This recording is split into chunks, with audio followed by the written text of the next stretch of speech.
I'm going to give you a quick overview of how to use and create Kahoot with your classroom. It is another option to gamify your class, and this can be used all the way from pre-K to 8th grade. It's engaging, it's easy, and the kids love it no matter what grade. So once you have an account, you're going to log in, and it probably will ask you to upgrade, but you can do free plans, so just ignore that and skip it. So these are my Kahoots that I've created. I will just show you an example of what the Kahoot actually looks like. You can have pictures and images, which is really nice. It's really easy. You just click play. But another great feature is that you can just look and search for Kahoots that already exist. So let's say you're teaching nouns. You can search for nouns, and you can look at some that are already created, so you don't have to reinvent the wheel.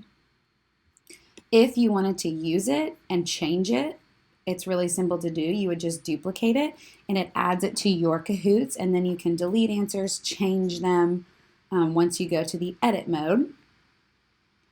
And I will show you how to do. So you click the correct answers. You can actually, there's another option that will reveal a picture image, which is a newer feature. So that's helpful if you're identifying vocab terms or something, just to give them a little extra hint. So I'm going to create a quick little Kahoot just to show you how easy it is. So they do have these templates now, but I'm just going to create a new Kahoot. And again, you can search images, you can put a YouTube video in, but it takes you to your question. So I'm going to put a title in here, example. You can add a cover image. Let's just pick one that they have. There's an avocado.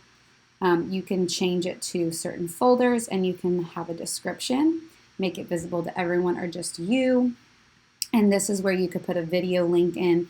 Let's say you are learning about nouns and you wanted to put that in while the kids log in. You can do that. So I'm just going to copy this link and put it in here. So while they're logging in, that would be playing in the background. So for each question, you have the question. You can have math like exponents and things like that. You can also drop an image in, or again, a YouTube video, and you can change the time. So for the younger kids, I would recommend giving more time depending on the question. It also has a question bank over here. You can look and search, and it will show you questions that already exist. So again, you don't have to reinvent the wheel, but you can always just type in a question. Okay, then you're going to add your answers and select which one is correct. If you wanted to add a picture, you could do that from here. Let's just search math and see what happens. A lot of these are paid. I'm not going to put a picture, but you are finished with that question. Then you can go add another one. So they have different types of questions here.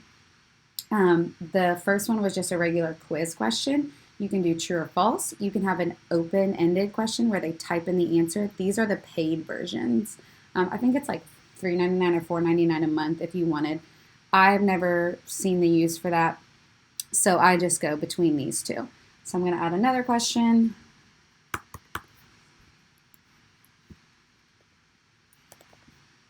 And select the right answer. And I'm just going to stop it there. So I have my 2-question Kahoot. You can test it out and you can share it. So I'll show you what testing it looks like. So this is just a simulation of the game over here. So again, here are your options. You can do individually. You can do, you can do team mode. Let me go back. And then down here are the game options. You can have, if you turn this on, it'll get rid of inappropriate nicknames. You can choose the music that you want. You can randomize the questions and the answers, etc. You can make it a little bit more difficult to join in with a 2-step verification. Have it so that you don't have to click through the questions and that you have to rejoin after each game. So I'm going to go ahead and click Classic. and then it'll give me a game pin. I'll type it in over here, and this is what it looks like on a student device. To get there, the students can use the app or go to kahoot.it. I'm going to log in. It'll ask for a nickname. And then their name will pop up on the screen. As the teacher, you can kick them out. It will have them redo it. And I'm going to click Start. And this is what it looks like over here. So what is 2 plus 2? It does display on the board. So the kids will have to have access to looking at the board, which is a little extra step, especially for the younger kids. But once they get the hang of it, it's pretty easy. So once everyone answers, it gives you the results. And then you click through and go to the next question. It shows the leaderboard. And here's my last question. I'll show you what happens if you get it incorrectly. So it tells you that you got it incorrect. So afterwards, it gives you the results, and then you can ask for students to give you feedback, if they learned, if they recommend it, how they feel about their learning today. And then you can save the results, you can view the report, you can play it again. I always like to view the report, see how we did.